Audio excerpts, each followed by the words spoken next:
ওমানের সামাজিক যোগাযোগ মাধ্যমে ভিউ বা সস্তা বিনোদনের আশায় ১৫ বছরের কম বয়সী শিশু এবং গৃহকর্মীদের ব্যবহার করে কন্টেন্ট বানালে করা শাস্তির মুখে পড়তে হবে। এ ধরনের নেতিবাচক কর্মকাণ্ডে জড়িতদের সর্বোচ্চ ৩ বছরের কারাদণ্ড অথবা ৫,০০০ ওমানি রিয়াল জরিমানা হতে পারে। অপরাধের মাত্রা বিবেচনায় প্রয়োজনে উভয় দণ্ডে দণ্ডিত করার বিধান রেখেছে দেশটির পাবলিক প্রসিকিউশন।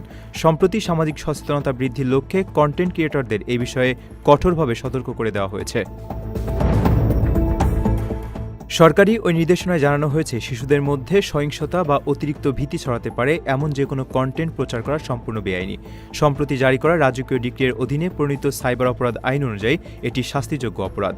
পাবলিক প্রসিকিউশনের বার্তায় বলা হয়েছে, সোশ্যাল মিডিয়ায় আপলোড করা যে কোনো বিষয়বস্তুর সুদূর প্রসারী প্রভাব থাকতে পারে। তাই ভিডিও বা ছবি প্রকাশের আগে এর সম্ভাব্য পরিণতি এবং সংশ্লিষ্টদের ব্যক্তিগত নিরাপত্তার বিষয়টি গুরুত্বের সঙ্গে বিবেচনা করা জরুরি। কেবলমাত্র মানুষের মনোযোগ আকর্ষণ, নিছক বিনোদন বা ভিউ বাড়ানোর হাতিয়ার হিসেবে শিশু ও গৃহকর্মীদের ব্যবহার না করতে কন্টেন্ট ক্রিয়েটরদের প্রতি বিশেষ আহ্বান জানিয়েছে ওমান প্রশাসন।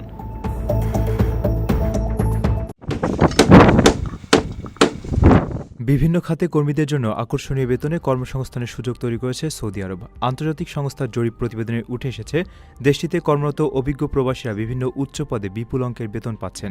তবে কপাল পুড়ছে সাধারণ অদক্ষ কর্মীদের। বহুজাতিক ও স্থানীয় বৃহৎ প্রতিষ্ঠানের প্রধান নির্বাহী কর্মকর্তা পদে মাসে সর্বোচ্চ প্রায় ২.৫ লাখ সৌদি রিয়াল বা তারও বেশি আয় করার সুযোগ রয়েছে। এছাড়া প্রধান অর্থ কর্মকর্তা এবং বিশেষজ্ঞ চিকিৎসকদের মাসিক আয়ও গড়ে ৮০,০০০ থেকে পৌনে ২ লাখ রিয়াল পর্যন্ত পৌঁছেছে। সৌদি আরবের মেগা প্রকল্প ও ডিজিটাল রূপান্তরের ফলে কারিগরি ও প্রযুক্তি খাতেও দক্ষ প্রবাসীদের পারিশ্রমিক চোখে পড়ার মতো। নিয়ম, দিরিহা ও রেডসি প্রকল্পের মতো মেগা প্রকল্পের প্রজেক্ট ডিরেক্টর ও ইঞ্জিনিয়ারিং ডিরেক্টররা মাসে ৫৫,০০০ থেকে ১,৪০,০০০ রিয়াল পর্যন্ত আয় করছেন। একই সঙ্গে এআই, ডেটা সায়েন্স, সাইবার নিরাপত্তার মতো শীর্ষ পদগুলোতে প্রবাসীদের জন্য মাসিক ৪৫,০০০ থেকে ১,২০,০০০ রিয়াল পর্যন্ত বেতনের সুযোগ রয়েছে। অন্যদিকে নির্মাণ শ্রমিক, পরিচ্ছন্নতা কর্মী, গাড়ি চালক বা গৃহকর্মীদের মতো সাধারণ প্রবাসী কর্মীদের জন্য দেশটিতে নির্ধারিত কোনো ন্যূনতম মজুরি না থাকায় তাদের আয় চুক্তির উপর নির্ভর করে, যা সাধারণত মাসে ৮০০ থেকে ৪,০০০ রিয়ালের মধ্যে সীমাবদ্ধ থাকে। তবে শ্রম আইন অনুযায়ী দৈনিক ৮ ঘন্টার বেশি কাজ করলে এই সাধারণ কর্মীরাও নির্দিষ্ট হারে অতিরিক্ত ওভারটাইম ভাতা পাওয়ার সুযোগ পান।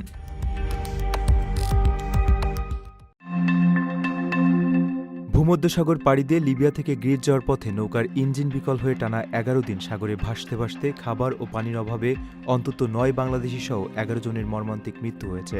প্রচণ্ড গরম, অনাহার ও তৃষ্ণায় মারা যাওয়ার পর তাদের মরদেহ সাগরেই ফেলে দিতে বাধ্য হন সঙ্গীরা। গত ৩ আগস্ট ৩৮ জন বাংলাদেশি ও ৪ জন সুদানের নাগরিক নিয়ে যাত্রা করা ওই নৌকাটি ১৩ আগস্ট মিশরের মার্সা মাত্র উপকূলে পৌঁছালে স্থানীয়দের সহায়তায় প্রায় ৩০ জনকে মুমূর্ষু অবস্থায় উদ্ধার করে হাসপাতালে ভর্তি করা হয়। মিশরের হাসপাতালে চিকিৎসাধীন সুনামগঞ্জের আব্দুল করিম নামের এক বেঁচে ফেরা বাংলাদেশি কায়রোর বাংলাদেশ দূতাবাসকে এই ভয়াবহ অভিজ্ঞতার কথা জানিয়েছেন। তিনি জানান, ২৫ জনের ধারণ ক্ষমতার নৌকায় ৪২ জনকে তোলা হয়েছিল। মাঝসাগরে ইঞ্জিন নষ্ট ও জ্বালানি ফুরিয়ে যাওয়ার পর তাদের কাছে থাকা পানাহারও শেষ হয়ে যায়। দিনের পর দিন খাবার ও পানি ছাড়া তীব্র দাবদাহ এবং লবণাক্ত পরিবেশে থাকায় বেঁচে ফেরা মানুষের অবস্থাও অত্যন্ত সংকটাপন্ন। এমনকি অনেকের শরীরে পচন ধরতে শুরু করেছে। কায়রোতে বাংলাদেশ দূতাবাসের ফার্স্ট সেক্রেটারি মোহাম্মদ জাকির হোসেন জানিয়েছেন, তারা উদ্ধার হওয়া যাত্রীদের সঙ্গে সরাসরি কথা বলার অনুমতি চেয়েছেন। তবে মিশরের পুলিশ সাগরে মৃত্যুর বিষয়টি আনুষ্ঠানিকভাবে এখনও নিশ্চিত করতে পারেনি। এদিকে এই মর্মান্তিক ঘটনার পর সুনামগঞ্জের শান্তিগঞ্জ উপজেলার অন্তত ৫ তরুণের কোনো খোঁজ পাওয়া যাচ্ছে না। পরিবারের ভাষ্য মতে, গত ৩ আগস্ট এই তরুণেরাও গ্রিসের উদ্দেশ্যে লিবিয়া থেকে ট্রলারে যাত্রা করেছিলেন।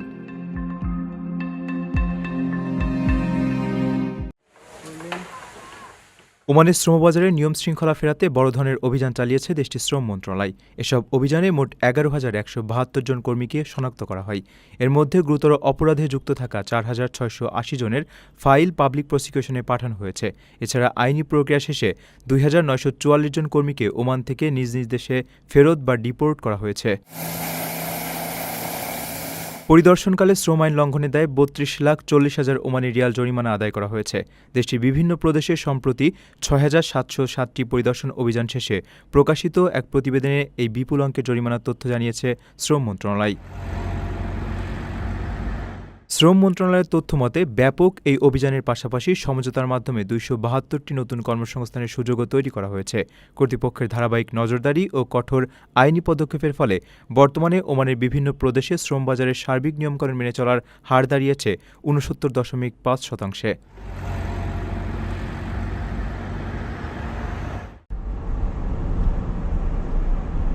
সংযুক্ত আরব আমিরাতের দুবাইয়ে বাংলাদেশ থেকে ১,০০০ ট্যাক্সি চালক নিয়োগ দেওয়া হবে। আগামী ২৯ ও ৩০ আগস্ট রাজধানীর বাংলাদেশ কোরিয়া কারিগরি প্রশিক্ষণ কেন্দ্রে সরাসরি সাক্ষাৎকারের মাধ্যমে যোগ্য প্রার্থী বাছাই করবে দুবাইয়ের একটি প্রতিনিধি দল। দেশে এই নিয়োগ প্রক্রিয়ার সার্বিক দায়িত্বে রয়েছে রিক্রুটিং এজেন্সি আলানাস ওভারসিজ। দুবাইয়ের ওই কোম্পানিতে বর্তমানে কর্মরত প্রায় ১৫,০০০ চালকের মধ্যে ৮,০০০ই বাংলাদেশি। বাংলাদেশিদের পরিশ্রমী মনোভাবের কারণে নতুন করে এই নিয়োগের উদ্যোগ নিয়েছে তারা। আবেদনকারীকে ন্যূনতম এসএসসি পাস হতে হবে এবং বয়স হতে হবে ২৩ থেকে ৪৯ বছরের মধ্যে। ২ বছর মেয়াদী এই চাকরিতে কর্মীরা মূলত কমিশন ভিত্তিক আয়ের সুযোগ পাবেন। নির্বাচিত কর্মীদের ড্রাইভিং লাইসেন্স, মেডিকেল ও এমিরেটস আইডির খরচ কোম্পানি বহন করবে। দেওয়া হবে প্রাথমিক আবাসনের সুবিধাও। আগ্রহী প্রার্থীদের মূল পাসপোর্ট, রঙিন ফটোকপি, ছবি, ড্রাইভিং লাইসেন্স, জীবন বৃত্তান্ত এবং শিক্ষাগত যোগ্যতা সনদ নিয়ে সরাসরি সাক্ষাৎকারে উপস্থিত হতে বলা হয়েছে। If they hit, we would hit back 100 times harder. Hormuz প্রণালী নিয়ে যুক্তরাষ্ট্র ইরানের সমঝোতার পথে বাধা সৃষ্টি করলে ওমানের তীব্র বোমা হামলা চালানো হবে বলে হুমকি দিয়েছেন ডোনাল্ড ট্রাম্প। মার্কিন এই প্রেসিডেন্ট বলেছেন, ওমান যদি মাঝখানে বাধা হয়ে দাঁড়ায় তাহলে তিনি দেশটির উপর তীব্র বোমা হামলা চালানোর সিদ্ধান্ত নেবেন। If they hit, we would hit back 100 times harder. একই সঙ্গে ইরানকে আত্মসমর্পণেরও আহ্বান জানিয়েছেন তিনি। সোমবার মার্কিন সংবাদমাধ্যম ফক্স নিউজের সাংবাদিক ট্রে ইংসকে দেওয়া সাক্ষাৎকারে ওই হুমকি দিয়েছেন ট্রাম্প। ওমান ও ইরানের মাঝে হরমুজ প্রণালীর নিয়ন্ত্রণ নিয়ে চলমান আলোচনার প্রতি ইঙ্গিত করে ওই হুমকি দিয়েছেন ট্রাম্প। জাহাজ চলাচলের জন্য অত্যন্ত গুরুত্বপূর্ণ এই নৌপথের ভবিষ্যৎ ব্যবস্থা নিয়ে ইরানি ও ওমানি কর্মকর্তারা কয়েক সপ্তাহ ধরে আলোচনা করছেন। সোমবার ইরানের পররাষ্ট্র মন্ত্রণালয় বলেছে, উভয় পক্ষ একটি যৌথ ঘোষণার বিষয়ে কাজ করছে। তবে ট্রাম্প বারবার দাবি করেছেন হরমুজ প্রণালী যুক্তরাষ্ট্রের নিয়ন্ত্রণে রয়েছে, যা গত ২৮ ফেব্রুয়ারি মধ্যপ্রাচ্যে যুদ্ধ শুরুর সময় তেহরান কার্যকরভাবে বন্ধ করে দিয়েছিল। যদিও বর্তমানে এই প্রণালীতে নৌযান চলাচল অনেকটাই সংকুচিত হয়ে রয়েছে। এমনকি গত শুক্রবার ট্রাম্প দাবি করেন তিনি হরমুজ প্রণালীকে মার্কিন ভূখণ্ডের অংশ হিসেবে ঘোষণা করবেন। পাল্টা জবাবে ইরান বলেছে, অবরুদ্ধ করে রাখা অত্যন্ত গুরুত্বপূর্ণ এ জ্বালানি নৌপথ কেবল ইরানেরই থাকবে। সৌদি আরবের মাল্টিপল এন্ট্রি ওমরা ভিসার মেয়াদ ১ বছর হলেও যখন তখন দেশটিতে প্রবেশের সুযোগ নেই। প্রতিবার সফরের আগেই নতুন করে সার্ভিস প্যাকেজ বুকিং এবং ওমরা পারমিট নেওয়া বাধ্যতামূলক করেছে দেশটির হজ ও ওমরা মন্ত্রণালয়। মূলত মুসল্লিদের ওমরা পালন আরও সুশৃঙ্খল ও সুবিধাজনক করতেই এই উদ্যোগ নেওয়া হয়েছে।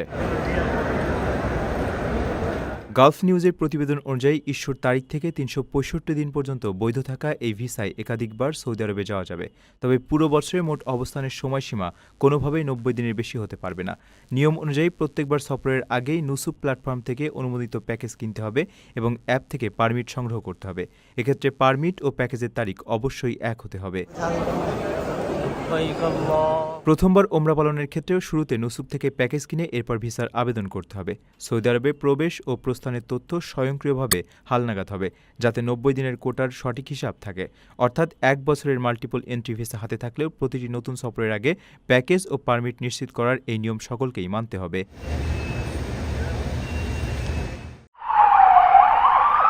ওমানের আল বুরাইমি এলাকায় হুন্ডি বা অবৈধভাবে অর্থ স্থানান্তরের অভিযোগে এক প্রবাসীকে গ্রেপ্তার করেছে রয়্যাল ওমান পুলিশ। পুলিশের অফিসিয়াল এক্স অ্যাকাউন্টে প্রকাশিত বিবৃতিতে জানানো হয়, ওই ব্যক্তি নিজের আর্থিক লাভের উদ্দেশ্যে প্রবাসী শ্রমিকদের কাছ থেকে লাইসেন্সবিহীন বিভিন্ন অ্যাপ্লিকেশনের মাধ্যমে অর্থ লেনদেনের কাজ করে আসছিলেন। আইনশৃঙ্খলা রক্ষাকারী বাহিনী তাকে আটক করেছে এবং তার বিরুদ্ধে প্রয়োজনীয় আইনি ব্যবস্থা গ্রহণের প্রক্রিয়া চলমান রয়েছে। মূলত লাইসেন্সবিহীন অ্যাপ বা অবৈধ মাধ্যমে দেশে টাকা পাঠানোর এই প্রক্রিয়া সর্বমহলে হুন্ডি হিসেবে পরিচিত। প্রবাসী শ্রমিক, বিশেষ করে বাংলাদেশি সহ দক্ষিণ এশীয় নাগরিকদের মধ্যে বৈধ ব্যাংকিং চ্যানেলের বদলে এই ধরনের অবৈধ মাধ্যম বা হুন্ডিতে টাকা পাঠানোর একটি বিপজ্জনক প্রবণতা দীর্ঘদিনের। ব্যাংকের তুলনায় কিছুটা বেশি বিনিময় মূল্যের প্রলোভন, দ্রুত টাকা পৌঁছানোর প্রতিশ্রুতি এবং ব্যাংকিং প্রক্রিয়ার সাধারণ নিয়মকানুন এড়াতেই অনেকেই এই পথ বেছে নেন। অসাধু চক্র প্রবাসীদের এই সরলতার সুযোগ নিয়ে নিজেদের পকেট ভারী করে। লাইসেন্সবিহীন অ্যাপ বা দালালদের মাধ্যমে পরিচালিত এসব লেনদেন পুরোপুরি নিয়ন্ত্রণহীন হওয়ায় প্রবাসীদের কষ্টার্জিত অর্থ যেকোনো সময় বেহাত বা প্রতারণার শিকার হওয়ার প্রবল শঙ্কা থেকে যায়। ওমানের মতো মধ্যপ্রাচ্যের দেশগুলোতে আর্থিক লেনদেনের আইন অত্যন্ত কঠোর। সেখানে হুন্ডি বা অবৈধ পথে অর্থ পাঠানোর বিষয়টি প্রমাণিত হলে দীর্ঘমেয়াদী কারাদণ্ড, মোটা অঙ্কের জরিমানা এবং আজীবনের জন্য ভিসা বাতিল করে দেশে ফেরত পাঠানোর মতো শাস্তির মুখে পড়তে হয়। প্রবাসীর সিটিতে চলছে বহুল আলোচিত ফ্রি ফ্ল্যাট অফার, অর্থাৎ আপনি যে টাকা দিয়ে এখন ফ্ল্যাট কিনবেন 5 বছর পর সেই সম্পূর্ণ টাকা ফেরত পাবেন, আর সেই সাথে পাচ্ছেন একটি ফ্ল্যাট একদম ফ্রি। অফারটি সীমিত সময়ের জন্য, তাই দ্রুত যোগাযোগ করুন স্ক্রিনে দেওয়া নাম্বারে।